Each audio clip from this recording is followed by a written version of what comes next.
এই যে এই দিকটা পুরো হাঁটতে গেছিলাম, যতটা হেঁটেছি ততটাই জঙ্গল। মানে যদি রাতের বেলায় কিছু হলো তো আলাদা ব্যাপার, দিনের বেলা কিছু হলেও খুঁজে পাবে না।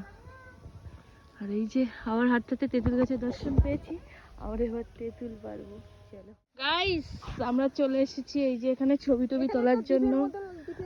একদম দ্বীপ, একদম দ্বীপের মতো একটা জায়গা, ছোট্ট ওই যে নদী। আর তার মধ্যে আমরা তেঁতুল পাইনি, কারণ তেঁতুল চাওয়াতে আমাদেরকে মনে হয় ধরে এবার মারতে লাঠি বার করতে আসছিল।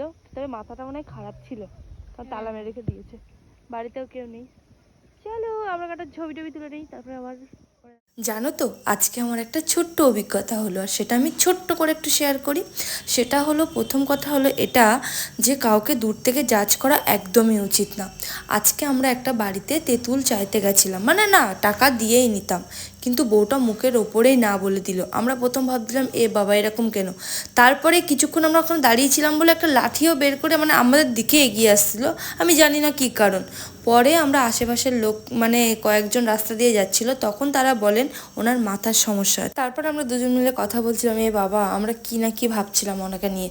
তো এটাই হলো কথা আমার, যে দূর থেকে কাউকে দেখে জাজ করা একদমই উচিত না, না জানি সে কোন পরিস্থিতির মধ্যে দিয়ে যাচ্ছে।